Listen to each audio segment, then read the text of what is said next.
Welcome to the SBR NHL Ice Guys for Wednesday, May 2nd. I'm Ian Cameron for Sportsbook Review. Joined by Dana Lane. Should have Andrew McGinnis with us as well momentarily. Alex is the one who will not be with us today under the weather. Hoping to have him back on Friday. As always, just like with Monday's show, we're going to have all four series in play in action over the next 2 days. We'll be breaking down each game, the two tonight on Wednesday and the two on Thursday as well. So let's get right into it. We got Boston, Tampa Bay as the scene shifts to the TD Garden for Game 3 tonight in Boston. We've got the Bruins laying about minus 135 to minus 140 at home, total 6 across the board here in game number 3. The Tampa Bay Lightning, as many of us thought, in that bounce back theory mode, which has been working very, very well so far, the bounce back theory betting angle here in this round. Tampa Bay was the beneficiary of that in game 2 at home as they responded after a 6-2 home loss in game 1 to even up the series with a 4-2 win in game 2. You saw that much maligned Braden Point line come alive for Tampa Bay. Had a great game in game 2, leading the Lightning to victory. My guy, I told you, Tyler Johnson, I liked him to score that game, and he sure enough did. A big goal for the Tampa Bay Lightning in the second period to give them the lead. That was a great price on that goal scorer prop. I'll have a couple from this game that I'm looking at. I'll mention those later in terms of goal scoring props that I've bet for this game and also for the Vegas game later on as well. But the Tampa Bay Lightning responded. Their big guns played a lot better. Still like to see Stamkos and Kucherov and them maybe contribute a little bit more offensively than they have, but still they played a very good game and to even up this series. Now you'd expect the Boston Bruins in kind to maybe respond tonight if you believe in the bounce back theory, the betting the team off a loss. And like I said, in this second round, that trend and that theory's worked very well. After last night, we're now looking at 6-1 for teams off a loss here in the second round of the playoffs. The Washington Capitals, of all teams, can you believe it, are the only team to break that little team off a loss theory, as they are the only consecutive game winner here in the second round so far. Of course, they beat Pittsburgh at home in game 2 and then came from behind in the third period in game 3 last night to steal a 4-3 win against the Penguins. Other than that, the team off a loss has bounced back with a victory in the next game. And if you're following that angle, which is 6-1 in the second round, that means you're looking at Boston and San Jose. They're the two teams that fit that angle tonight in the two playoff games. But that doesn't mean they will win for sure. Just if you like that angle, that's where you'd be going, Bruins and Sharks. But to be honest with you, I do kind of lean Bruins a little bit here in this game. More than that, I'm a little stronger on the total here. Boston, if you've been looking at their play recently, I don't know if they purposely try to put on an offensive show at home, or if that's the mantra or the mindset, but they have been, regardless of whether that they want to or not. I mean, this Bruins team has been a machine offensively at home as of late. They went 3-0-1 to the over in 4 home playoff games in the first round against the Toronto Maple Leafs. They have scored 22 goals combined at home in the playoffs so far. Now, a couple of those were empty net goals. I understand that, but still averaging, in that 5 goals per game range on home ice, Boston, here in these playoffs. So they have had no problem putting the puck in the net here for the TD Garden faithful. I think they probably got that opportunity to hit the score sheet a little bit tonight. Their over numbers, 11, 2, and 4, I believe, to the over their last 17 home games. Tampa, something like 22 and 5 to the over their last 27 road games. So put it all together, and I've got the over 1.5 in the first period tonight, which has been a pretty good bet in this series, and over 6 for the full game as well. And a smaller lean to the Boston side at about minus 135 to minus 140. Let's get to Dana Lane. Tampa Bay, Boston, game 3. Dana, what do you like here? Oh, well, I mean, listen, Ian, my opinion of this series really hasn't changed. I still like the Boston Bruins in this series, and I certainly like them in this game. And just a development on a couple changes, or one specifically for the Bruins. It looks like Tommy Wingles will play tonight in place of Tim Schaller in that fourth line. And we watched Bruce Cassidy's press conference, and he was, basically asked why. And I think I completely agree with his answer. I think that Tampa Bay is a little bit more physical at this point, and getting Tommy Wingles into the lineup would certainly negate that a little bit.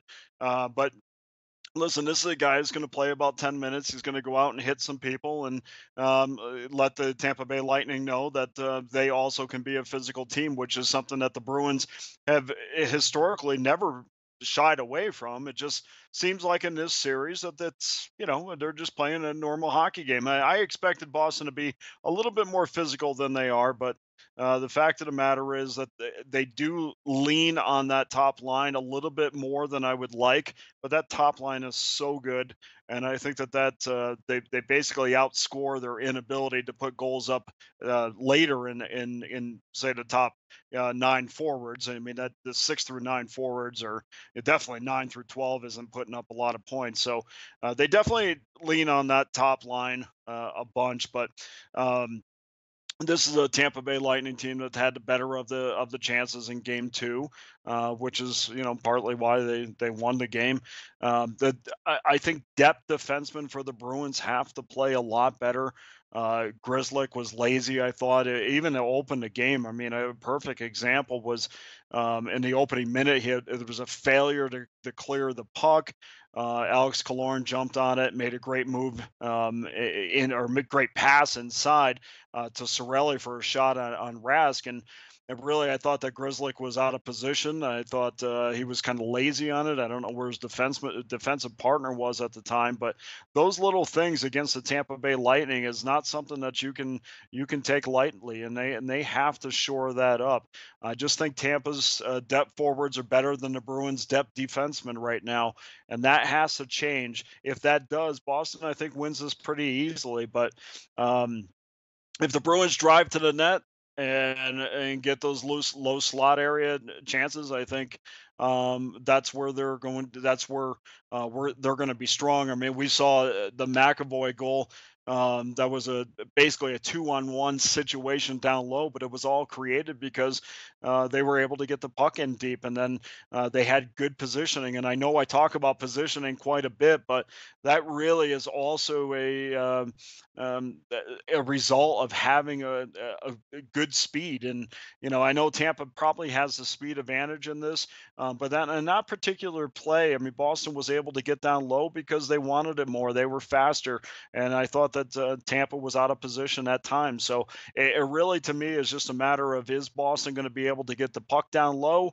Are they going to be able to punch those greasy goals home, or is Tampa going to be able to beat the weaker depth defensive guys for the Bruins and create opportunities of their own? But we're going with the Bruins tonight. I don't have a problem, laying $1.35, $1.30. I still think Boston's the better of the two teams, and I think they get it done tonight. Yeah, and 3-1 at home in the playoffs. The only loss was Game 5, and in game against Toronto, and in Game 5 they did not have the good start that they were looking for in that Game 5 loss to the Leafs. Other than that, it's been a very good team on home ice, and like I said, they've just been a juggernaut on the offensive side at home. I mean, they have had no problem finding the back of the net here at TD Garden, and I'm starting to sift my way through some of these goal scoring props here for this Boston Tampa Bay game. I'm telling you what, right now, I've already bet it. I can't believe it. We can get plus 400 on Jake DeBrusk to score a goal tonight. That is just a stupid price. That's a stupid price. I mean, he's got 6 goals here so far in the playoffs for the Boston Bruins. Or sorry, 6 goals so far, and a lot of them have come at home. We remember the 2 goals he scored in Game 7 the last time against Toronto. The last time the Bruins played a playoff game in this building. So I can get plus 400 with Jake DeBrusk. That's enough right there to get me in that regard with him to score a goal. Obviously, you're going to see your Bergeron and Pastrnak and Marchand group. Marchand's minus 120, Bergeron's plus 115, Pasternak's plus 125. If I play anyone there, I'd play Pastrnak because he's got the best price of the bunch, plus 125, and he has been very good at the TD Garden as well in terms of scoring goals here in this playoff. So those are the ones from a Boston standpoint. Because I lean to that side, doesn't mean I wouldn't bet on a Tampa player to score, but I would prefer to bet, when I bet the goal scorer props, I bet more of the goal scorers on the team that I believe wins the game. And I think Boston's got a chance to win this game tonight. So I'm looking more toward the Bruin goal scorers than the Lightning goal scorers. And to me, Pastrnak plus 125, DeBrusk for sure. That's your value special right there, plus 400 to score a goal. Even Heinen, who's got a goal in those last home game, plus 450. Danton Heinen. For the Boston Bruins. Those are just some of the ones I'd consider there. Heinen. What's Rick Nash, Ian? Nash What's is plus Rick Nash 350. Nash is plus 350. That's not bad. That's that's worth a shot. I mean, he's going to be on the ice 16, 17, 18 minutes tonight, if Yep. not maybe even a little bit more, depending on what the flow of the game. And he's got 2 goals in his last 5 games. I mean, that's your value. I mean, and listen, it would be easy to go, okay, well, I think we're going to slap some money on Bergeron, and also keep in mind too. I mean, we love throwing this word value around. Well, there's no value in losers, so Yep. if you're getting plus money with all these, I mean, I don't. Why not jump on Bergeron because he's got a fantastic chance to score goals? He Stop trying to does. fish There's for nothing wrong. something. Exactly. No, the top line, obviously, you can't go wrong. I mean, you can't go wrong. You got a decent chance if you pick any of those guys, Marchand, Bergeron, Pasternak. The fact that we're talking, it's not like Jake DeBrusk has gotten lucky with a goal or two here. He's got 6 here in the playoffs, and here you can get plus 400 with him. It's because it's a rookie, flies under the radar, and that's exactly why you get that price. See, that's not fishing, DeBrusk. That's a guy that can legitimately score a goal in this game tonight because he's got 6 of them No, no, no. already for Yeah. the Boston No, I'm Bruins. not saying you're fishing on Jake DeBrusk. I'm just saying players in general that don't want to play Yeah, Bergeron because he's not getting yeah, any value. Well, you know what? Talk to me about your value when I walk on up to the cashier's cage. I mean, I say this all the time yeah. about guys that I don't want to lay $1.30, I don't want to lay $1.40. Okay, that's fine. But if I'm confident a team is going to win, I don't think that that's too big of a price to pay to go back up later while you're ripping up your value ticket. Yeah, that's how I felt with the Winnipeg Jets last night. I didn't mind laying a buck Right. 30, buck 35, and of course they get the job done. Sometimes you lay a price and you get the return in the end, and really the win, the W at the end of the bet. That's what you're looking for, and that's got to take precedence. You're right, over value. It's good to look at good prices, attractive prices, but you also have to have positive expectation behind every wager, including those big plus price wagers. You got to have that positive expectation that I'm going to have a winning result. Otherwise, you probably shouldn't be making that bet. Andrew is not with us yet, so we'll have to get his take on this game if he joins us later. For now, we'll move on to Vegas, San Jose, 57-58. We've got San Jose minus 130 to minus 140. Basically, anywhere in that range. It's as low as minus 130 at Heritage in the Greek right now, about as high as minus 140 right now at Bookmaker/Chris. And the total here, 5.5 across the board.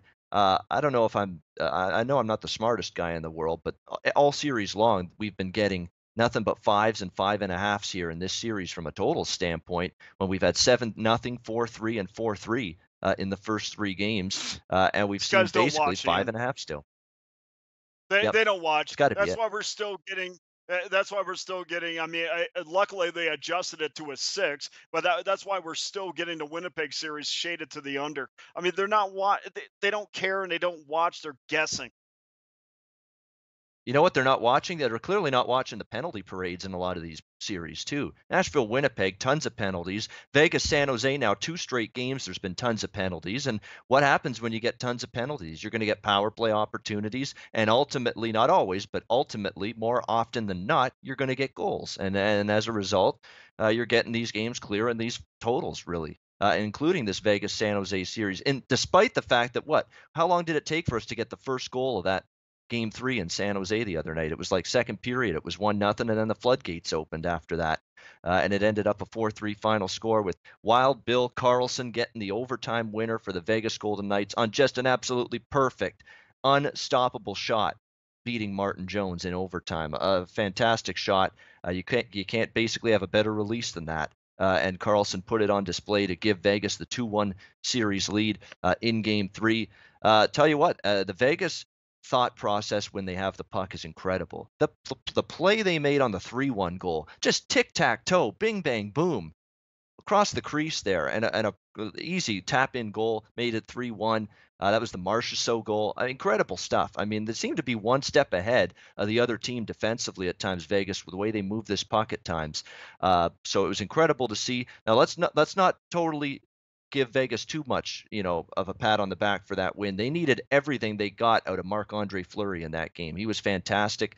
San Jose had a bunch of chances when they had the lead 1-0 to go up more. They responded to tie the game in the third period, and then he absolutely robbed Logan Couture with that glove save in overtime. That was a spectacular stop by Marc-Andre Fleury. Vegas a little fortuitous to get the win in Game 3, but they got the win because they capitalized when they had to on their chances, and Fleury was fantastic. That doesn't mean and I really like Vegas in Game 3. Not so crazy about Vegas tonight. This has been the back and forth, again, zigzag theory series. Vegas game 1, San Jose game 2, Vegas game 3. And as you think in San Jose to bounce back in game 4, quite honestly, they have to win this game pretty much. You've got the prospect of having to win 2 games at T-Mobile Arena to win this series. San Jose, if you lose tonight, that's not happening. Sorry, that's not. This is a game they got to get tonight. They got to even this series up at 2 games apiece. But again, I'm not in a rush to lay a buck 35 with San Jose when I picked Vegas to win the series before it began. So I'm still I'm on the Vegas opinion for the series that they're gonna win it. So I think San Jose is gonna win tonight. Doesn't mean I'm in a rush to bet it. I'm obviously got no problem betting the over here, 5.5. You're going to give me that price again, and I got plus 105 early in the day, Dana. That thing was juiced to minus 125 on the under. I got a plus 105 out of it. Now we're starting to see the juice flip the other way and be on the over. Some over monies come in throughout the course of the day, and hard to argue. I mean, you've had 7 goals in every game so far in this series. So the over's the way I'm going here. Vegas and San Jose tonight with Game 3. Dana, Game 3, Sharks and Golden Knights. I hate the must-win term, but doesn't it seem like a must-win for San Jose? You're not winning 2 games in Oh yeah, Vegas as far as I'm concerned. They got to get it. yeah.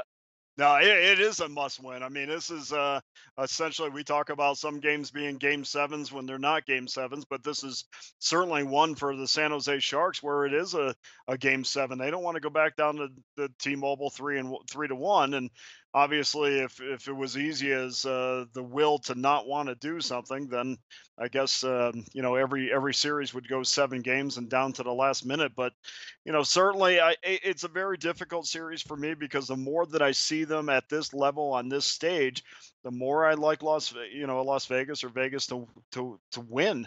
And obviously with picking San Jose to win the series, it puts me in a ridiculous position. But you're getting $1.20 tonight with the Golden Knights, and I think that is more than reasonable. And William Carlson kind of said it best. I mean, he said, I don't know why we're just having a bunch of fun out there.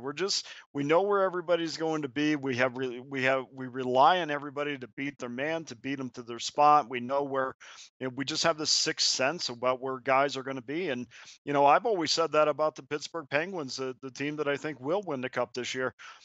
It just they know where each other is going to be, and that is just that's invaluable when you're playing against teams that are still trying to figure things out. But back to this game tonight.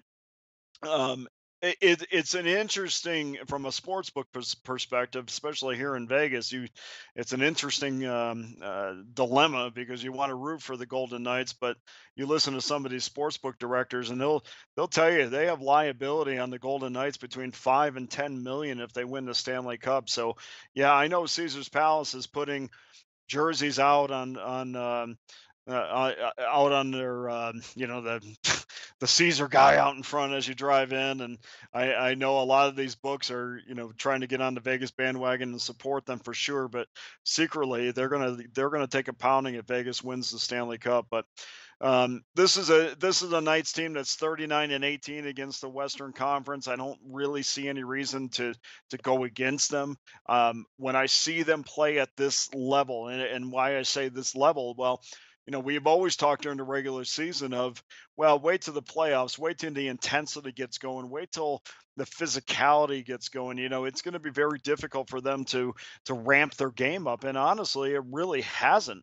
Um, so I don't really feel like they're out of their element. I don't really feel like San Jose, with all their experience, has played as good as the Knights. So if you're going to give me plus $1.20, I have no reason not to go ahead and grab that. But as we've talked about before, I just kind of stay out of this because I don't need the text saying, "Hey, look, you predicted this, and now you're going with that." But if you're just going from game to game, the Golden Knights at a plus 120 price is the smartest play for your bankroll. Moving forward, we'll see what happens, but That's the way I kind of am leaning tonight.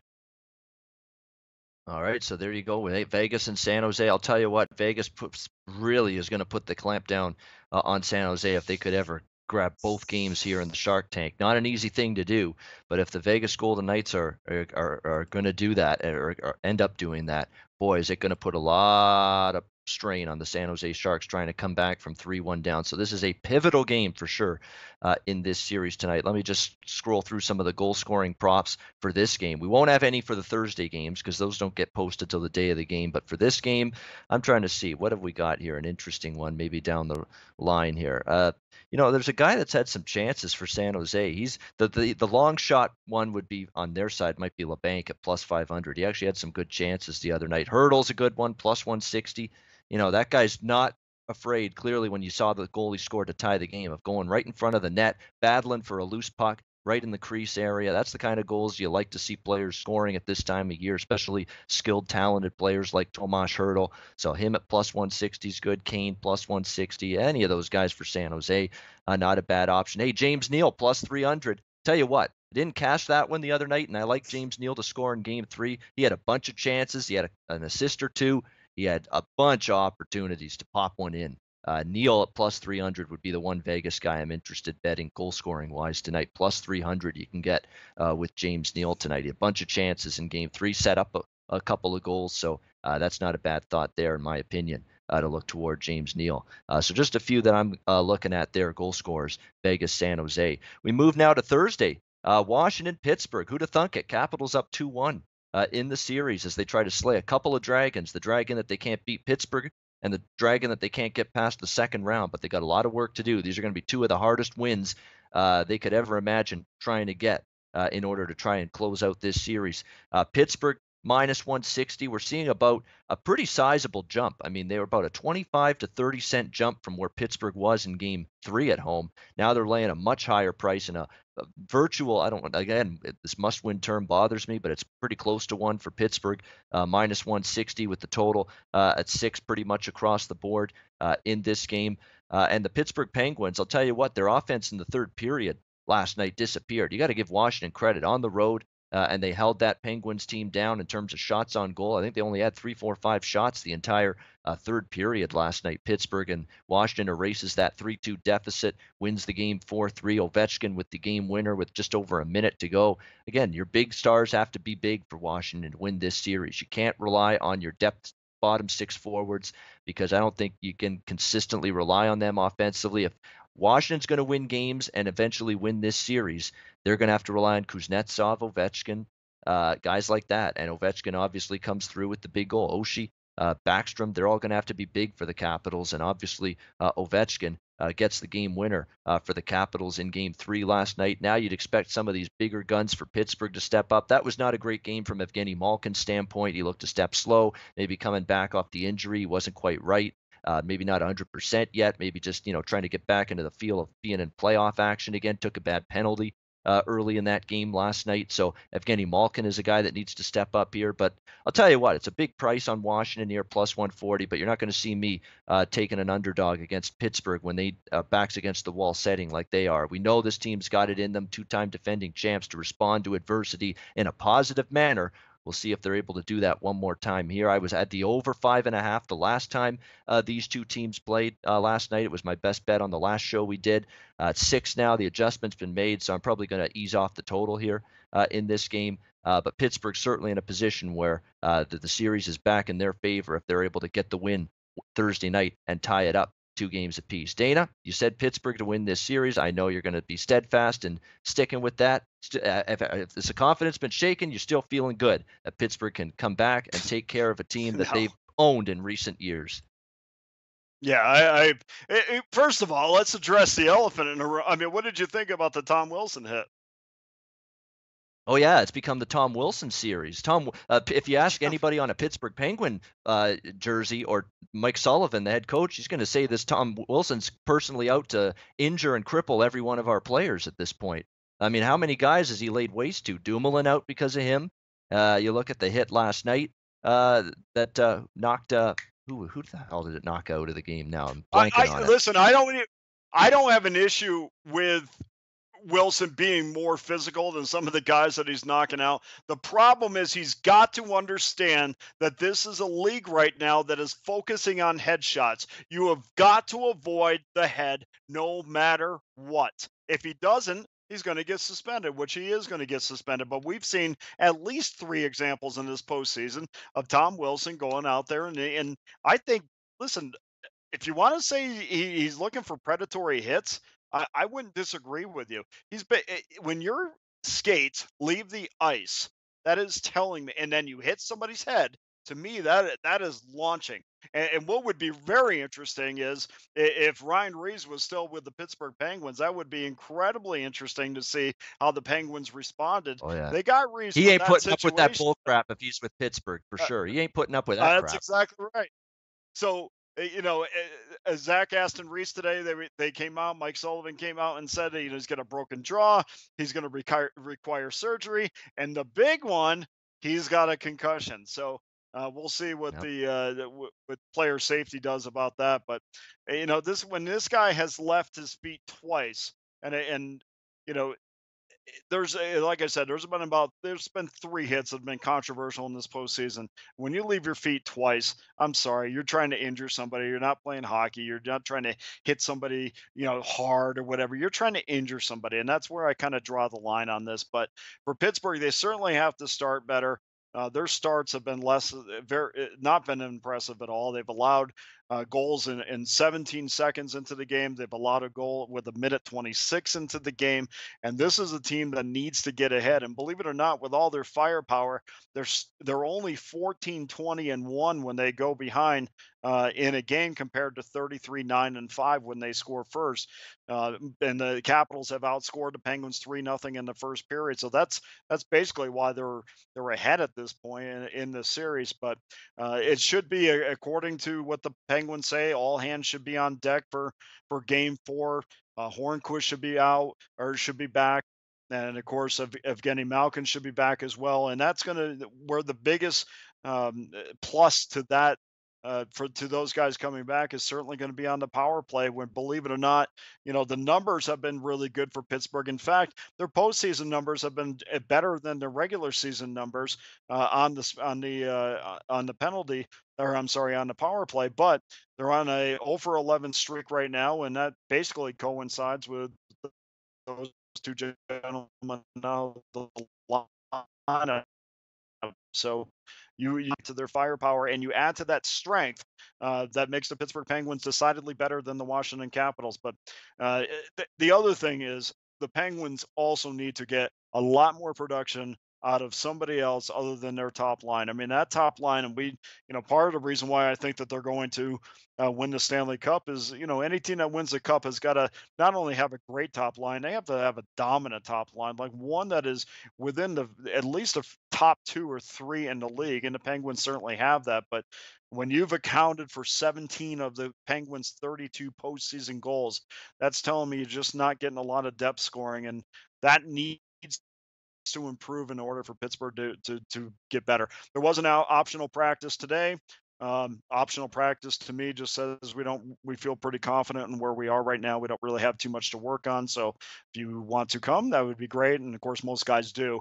But I don't think Mike Sullivan or the Penguins are panicking in any way. I think, man for man, they know they're the better team. And I think there's an extra switch there for the Penguins that will be turned on in Game 4. And I said this to a friend of mine today at breakfast. I said, the one thing about the Capitals is I think when they get a game like this and they win and they go up in a series, I think they're fulfilled. And the difference between them and Pittsburgh is I think if Pittsburgh was up 2-1 in this series, I don't think you'd get an effort that would reflect the team that is fulfilled. I think Washington is their bellies are easily filled a lot faster than the Pittsburgh Penguins. And I think that's why I like the Penguins tonight in regulation, where you'll get even money, just because I just think Washington will come out a satisfied team and a comfortable team. And comfortable is not really where I want my money to be behind when I'm betting the Stanley Cup Finals or the Stanley Cup playoffs. So we're taking the Penguins tonight, even money over Washington. All right, so that's a regulation line bet Pittsburgh for Dana Lane in Game 4, Capitals Penguins. I'll tell you right now, prop that I'll be betting here is Pittsburgh's first goal. Pittsburgh to score the first goal. I think they've got a good chance to do that. Some of the comments were Yep.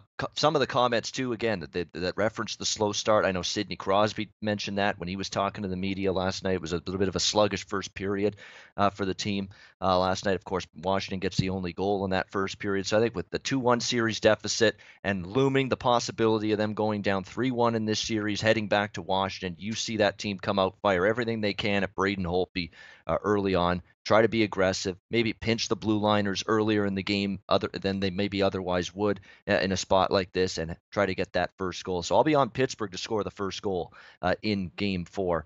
That probably you'll see that at a bunch of books tomorrow that offer those, but that's definitely something I'll be looking at for sure in that Caps Penguins game. Phil Kessel's the one I'm directly looking at where I need more. 1 point in 3 games. He's been a little bit not noticeable out there. Need more from him. Brian Rust's a guy that scored big goals for Pittsburgh in the past. Need a little bit more out of that line.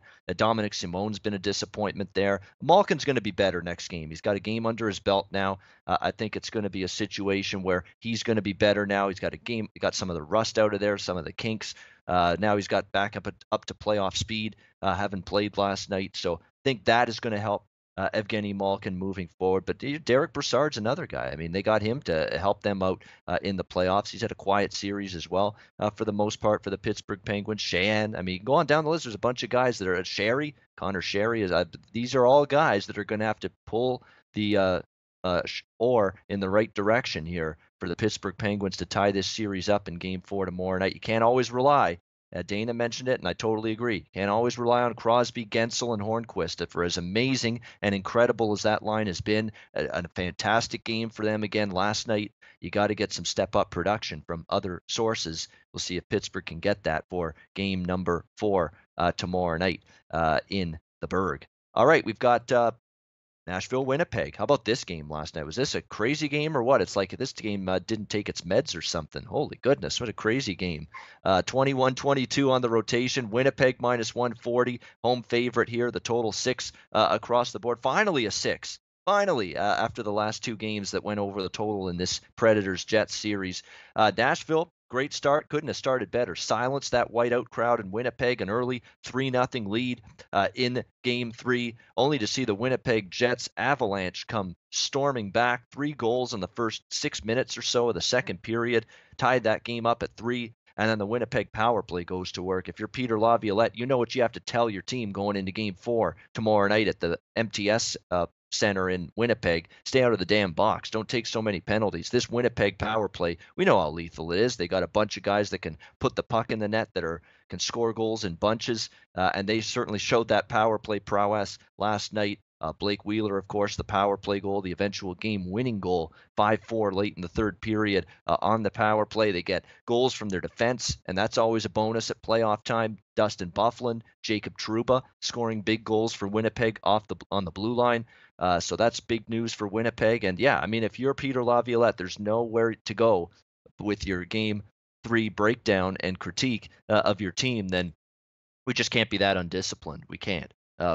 Going into the next games of this series, starting with Game 4, you can't give Winnipeg. They can't give out power plays to Winnipeg like you give candy to kids. That's just not going to work. You got to be a little bit more disciplined than that. So if you're the Nashville Predators, that's definitely something you're going to be looking to fix going into Game 4. Pekka Rinne's got to play better too, to be quite honest with you. I mean, he's not been from the beginning of this series, not razor sharp by any stretch of the imagination. Now, granted, he had to face 45 shots last night. There's a ton of shots given up by this Nashville team. I wasn't convinced this Nashville defense of Subban, Yossi, Ekholm, and Ellis, the top 4, say nothing of the other guys too on the blue line, Irwin and Yemelin. But I never thought this Nashville defense could be shaken and rocked and just put on their heels as much by any team in the league.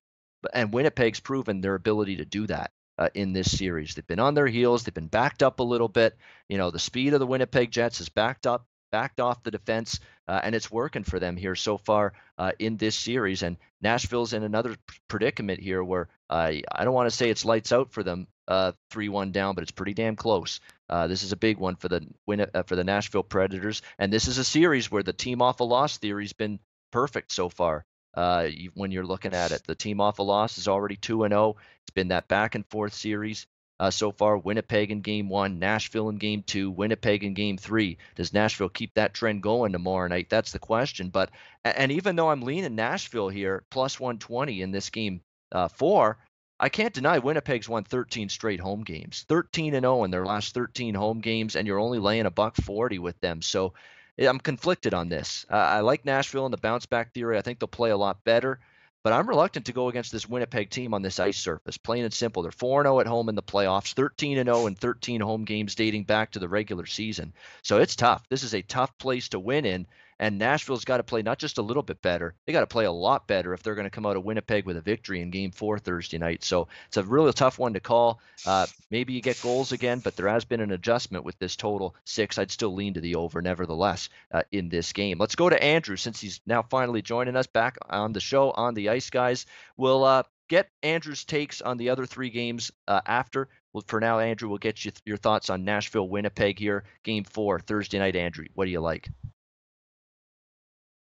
Yeah, guys. First of all, it's good to be back with you guys. I've missed talking hockey. It's been kind of a rough week for me as far as health wise, but happy to be back. And the sun is shining here in Halifax, and that means it's playoff time. So, as far as that Nashville versus Winnipeg series, I got to be honest, guys. I expected a lot of star power. I expected a lot of skill. I expected a lot of power play success, a lot of breakaways, etc. A lot of third period goals. I've been on the third period over now 2 or 3 times with the Nashville Predators this playoffs, but I did not expect it to be, this high of scoring in late into games. I mean, for some reason right now, I just don't think this Nashville team is good at closing out games, and it's really hard for me to see them switch gears. I feel like they only have one gear, and that one gear is go forwards and keep moving forwards, and they don't know how to protect the puck, and that really worries me as a team right now that can head towards the Stanley Cup and try and get back to that same spot they were last year and avenge themselves. And for me in this spot right now, I have a future on the Predators, and I've been liking the Predators, but I think that their depth forwards aren't really doing a good enough job on defense, getting that puck out of their own end. I mean, this Winnipeg Jets team, they're looking tough. They're looking resilient. They're having quick shifts. All lines are looking like they can contribute right now. And honestly, as far as discipline goes, I mean, as far as both teams taking penalties, I think Winnipeg's kind of winning that mental battle, and I think Dustin Byfuglien's been a huge factor in this series. And if anyone thinks that's false, I'd have to strongly disagree. I mean, not only is he throwing his body around, he's firing goals from the point. He's making exceptional passes. He's not trying to do too much. He's clearing the puck from his own end, which is why I think that train's going to continue to go, guys. I think that over is going to continue to happen. I don't think that this Pecorine Hellebuck matchup. I mean, I don't think really we can really discredit either of them. But as far as Pecorine goes right now, he's not really been there in that last third period. He's not been there when it counts, and I think that's what you really need to expect from a goalie like that. So I'm going to continue to ride with the over in this at the over 6 Predators versus the Jets for me. All right, over 6, Nashville, Winnipeg for Andrew, and he also likes maybe the third period over as a lean in this game 4 as well, which has been actually doing pretty good in this series. Dana, Nashville, Winnipeg. I mean, I don't know. Nashville gets off to the dream start. You couldn't have asked for a dream start. You got the crowd out of it. A perfect road first period, and then the roof caves in after that. If you're Nashville, you feel like you let one get away in game 3. Do they have a bounce back in them, Dana? What do you like in this game? No, I don't think so. I mean, this is, every series but the Vegas series is real easy. It's going exactly the way I would like it to go, and so I can ride these teams out. But I mean, I think Winnipeg was a better team going in. I think they've shown a better team. I don't know. There is times where I think that Peter Laviolette has been outcoached at times because Paul Maurice the other day, you got to give him a lot of credit. He had the foresight to move some lines around, seemed to spark the Jets up a little bit. Nikolai Ehlers was promoted to the top line with Wheeler and Scheifele, and then he moved Kyle Connor down to that second line with Stastny and Line. And that small adjustment seemed to really make a world of difference with the Jets, even though, those two guys are not showing up on the score sheet, but they played with a lot more energy than they did when you flipped them around. And they did, to me, they got shots on, they got quality shots on net. And I just think that they gave a lot of energy to both of those lines where maybe Ehlers and Connors were kind of getting a little bit complacent. So I thought that was a really good move by Paul Maurice, and that certainly worked out for them. Winnipeg, I think it's just going to continue to improve on. They're adding confidence to a team that they know that they're bigger than. I think they even think that they're more offensively. They're more skilled than Nashville. I think that was a given going in, and some people had questions about that, but everything that I thought the Winnipeg Jets were, they are. And I think that even with their 7 goal outburst the other day, I just think that they're going to go into this game with a bunch of confidence. And I have no reason to believe that not only are they going to close this out, I think they're going to close this out pretty easily. Not of course closing it out tonight, but moving forward in the series. They're just clearly the better of the two teams.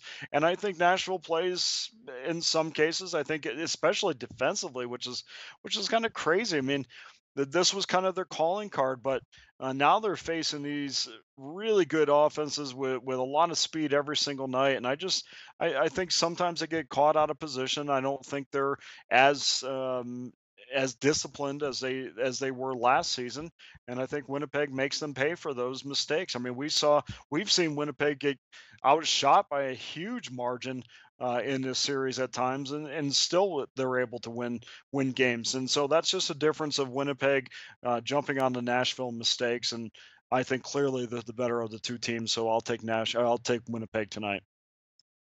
Yeah, no, I mean, they've looked like a little bit in shock and in awe of the Winnipeg speed and the depth at forward, and the fact you've given up 95 shots in the last 2 games combined, too. If you're this Nashville team, defensively, you're just giving up too many high grade A quality scoring chances, prime scoring opportunities, too many shots. You're just seeing more rubber than the tire on the road right now is Pekka Rinne. I mean, absolutely unbelievable how many shots he's having to face here these last couple of games. And it's just been a heavy workload. He looks like he's crumbling under it. You talk about the coaching element. Yeah, Paul Maurice has made these little subtle tweaks to his defense pairs, his forward groups. You're right, moving up.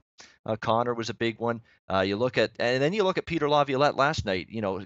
Key goal in the game. I think, what was it, the 3-3 goal in the third period. He's going to the edge of the bench and screaming at the refs. He's sort of losing his composure a little bit right now, Peter Laviolette. And you don't usually see that from him. He's usually pretty composed for the most part, other than that one year in Pittsburgh when he was with the Flyers and there was that little brawl going on in the playoffs. He was screaming at the other coach. And other than that, though, he's been a pretty calm guy over the years. Not last night. He lost it on the refs, and you got to wonder if his lack of composure on the bench is illustrated by his players, because they lacked some composure last night, taking some bad penalties, needless penalties in that game, and it ended up hurting them, especially late in that third period when Blake Wheeler scores that go-ahead game-winning power play goal to give Winnipeg the 5-4 lead, which led to the eventual win. So the composure level of the Nashville Predators, that's been a disappointment as well. That's something they're going to have to adjust and improve on moving forward. Andrew, we've already gone through the other 3 games, so the floor is yours. I can turn off the camera, turn off the mic, and just let you have at it now for the next few minutes. No, I'm kidding. I'll be here listening and watching, of course. But Andrew, the first 3 games, Boston, Tampa, Vegas, San Jose, Washington, Pittsburgh. Give us sides, totals, and everything else in between that you like from those 3 matchups. All right. Well, yeah, a couple of really solid games. I mean, first of all, I want to talk about this Tampa Bay and Boston series. The first one on the dock here, first one I'm seeing here on the SBR odds website. And I'm looking at the over 6 in this game, and one of the main reasons why I'm looking at that is because I really, really did not like the start that I saw in that last game in Tampa Bay. We're heading over to Boston now, and this top line for Boston has to kind of do a little bit more than just, I think they're trying to do it too much. They're trying to get too fancy. They're trying to, score these too much of a all-star type goals, and I think that's really what's hurting them right now. And I think as far as Tampa Bay goes right now, it's the same kind of thing, but they need to have that depth. They need to have 4 lines pushing. They need to get shots on goal. I think as far as that series goes right now, guys, it's 2 teams that have plenty of skill that are trying to do a little bit too much, and that's what's really holding them back right now. I think this will be one of the first nights. This will be the night where everything just breaks loose. All hell breaks loose. I really, to be honest with you, I'm not trusting Tuukka Rask right now. I think they can crack Vasilevsky on the road, and I think Boston's players will come up and big for the home crowd tonight. Over 6 is my play, minus 114 at Pinnacle. I'm just loving this game right now, particularly. I've been really picking my spots with these 2 teams in this series right now. But with this game right now, they're coming back to Boston, a 4-2 game, Tampa Bay winning last game. And realistically, that game should have gone far under the total, in my opinion. I mean, that third period was a massacre. and of course the empty net goal. So I think this one has a huge start to it. I've been trying to stay a little bit more disciplined with the first period unders and overs, but possibly even an over in the first period in this one. I think it's going to be just a great start to this one, especially. And those guys have to get going. I mean, those bigger names have to get going for this Boston Bruins team. As far as the Vegas San Jose team series goes, guys, I don't really know what to say as far as the totals in that one goes. I mean, it's hard for me to read, but all I know, guys, I think this Vegas team is just a lot more resilient team. At the start of this, we were all talking. We went over the different series prices. We were all giving our opinions on who we think's going to win this series, who we think's going to meet up in the conference finals, etc. You know, I really thought that with the addition of Evander Kane, with the experience, you know, everyone talked about experience against this Vegas Golden Knights team. You know, what's going to be the X factor? What's going to be the kryptonite for this Golden Knights team? And for me right now, guys, I haven't really found it, because the fact is we finally saw Fleury have a little bit of an off game. You know, not really too much of an off game, but just allow a little bit more than 2 or 3 goals. And all of a sudden, his Vegas team is there right to pick him right back up and be there for him. And, you know, every night we see the depth of this Vegas team. And, you know, it really just makes me happy as far as it's an expansion team, as far as being a team that's not just a one-man roster. But, of course, got to give a lot of credit to Carlson. But, I mean, right now I'm looking at the under in this game. I think after what we saw last game, it doesn't really show to me that this San Jose Sharks team can win a track meet style. They've got to look and find out a way that they can slow down this Vegas team. They can keep the puck out of their own end. They can keep them from cycling around, and they can get some traffic on Marc-Andre Fleury. I think this is going to be, this whole first period might be a wash, in my opinion. I think they're going to really slow things down. Martin Jones is going to have one of his biggest games, I think. This is kind of a huge, crucial game for this San Jose team, and the pace is crucial. They cannot keep up with this Vegas Golden Knights team, and I'll keep saying it. Whenever they try to, Vegas is one step ahead of them, and they're making them look silly. I mean, Dana has told us numerous times about how big this Winnipeg Jets team, and he's seen them go into T-Mobile Arena. Well, I think this Vegas Golden Knights team, personally, they can handle anybody too, and they proved it against the LA Kings as well. And they respond to any adversity. I mean, they're not a one kind of style team, and that's what makes them a great team, this Vegas team. They can respond to however you want to play. You want to play physical, they'll play physical. You want to play run and gun, they'll play run and gun. You know, you want to meet us at the middle of the ice and, you know, see what goes on there, then they'll go ahead. But I think that's the best thing about this Vegas team. They have the numbers, they have the guys, they have the defensemen. Most importantly, they have Marc-Andre Fleury back there to save them. So I think personally, the under 5.5, we can get that at -110 at 5 dimes, and that's going to be my bet for this game. And as far as the Washington-Pittsburgh guys, it's going to be plain and simple for me. Yeah, I think that Pittsburgh just has to come up huge there. We've seen Ovechkin, and you know, everyone saw me talking about Crosby, hyping him up. Everyone says that, you know, they think I love him so much, but I got to give credit to the man, number 8, the great Alex Ovechkin. I mean, he is performing for his team. He is being there, right? But the fact is, I still don't think, and we're going to see next game, we're going to see tomorrow, I still do not think that this Washington Capitals team has a complete enough team to finish out this series, to go the next level, to go to the next round, to go to the Stanley Cup final. They don't have the numbers, they don't have the guys, and we'll find that out tomorrow. They don't need Gensel. They don't need Crosby. They don't need Hornquist. They don't need Cuss. There's so many guys, so many numbers, so many people that their name can get called any given night. And we'll see. I mean, Dominic Simone, he could score 2 goals tomorrow, and it wouldn't even surprise me, because the talent level that can set him up, the talent level that's around him, the experience that's around him, the coaching staff, the vets that are there with him. And you know what? Right now, the Washington Capitals are doing everything possible that they can be doing correctly. I think they're taking advantage of any mistake this Pittsburgh Penguins team makes. They're off to the races. And Alex Ovechkin's making them pay. He's hitting that top right corner every single time, hitting that perfect spot and making the Pittsburgh Penguins pay. But I just think that if the Pittsburgh Penguins say, look, we got to buckle down on defense, limit our mistakes, make the right plays, quick shifts, and everyone just do their job and stop trying to do too much. Keep it simple. I mean, the same thing that Ian and I were talking about with Nashville, how there are too many high slap shots, too much stuff without traffic in front of the net. I mean, that's what you got to do. You got to keep it simple. Do what you've been doing throughout the entire regular season. Do what you've been doing to get yourself here. I think that's what will be the biggest thing right now. In that game tomorrow, we'll see a complete dominant. We'll see a depth versus a couple guys tomorrow night. And we're going to find out tomorrow night why the Pittsburgh Penguins are the better team than the Washington Capitals. This series is far from over, guys. Pittsburgh takes it tomorrow night. All right, there we go, Andrew. Three great breakdowns there on those games. Let's go to best bets to wrap up this show. We're out of time, but let's go to Dana Lane with your best bet. It's real simple for me. I just think Winnipeg's a better team than Nashville, and I think that since they had 19 shots in game one, we've seen them completely dominate Nashville. And I understand, look, they had to come back from a deficit, 3-0 deficit for sure. So, Nashville in that microcosm of the time was the better of the two. But overall, I just think Winnipeg is flexing their muscles, and I think they're going to do it again and take a 3-1 lead. All right, Winnipeg is best bet. Dana Lane for Thursday night, Game 4 in Winnipeg. He likes the Jets at -140 to get it done and take a 3-1 series lead. Andrew, what do you got for best bet? Ian, I don't have the odds in front of me right now, but I do want to take Pittsburgh Penguins in regulation tomorrow night as my best bet here. So if you have that for me, or we can tweet that out, Penguins in regulation for me. I think with the regulation line, you'll see that more in a lot of books the day of, the morning of. There's a lot that don't have it yet. It'll be in that minus, you know where it'll be. It'll be in that -110, -115 range most likely, but it'll be a good price. Yeah, it'll be around that range. I So saw it at Pittsburgh even reg money line, this morning. even money. Okay, there you I go. saw Yeah, Sports even money. Interaction, even money. All right, even money -110. You'll be in that, close to even price range there with Pittsburgh regulation line. That'll be Andrew's best bet. Alex's best bet. He was not on the show, but he did pass along a best bet. Alex B. Smith, Nashville Winnipeg over 6 -115.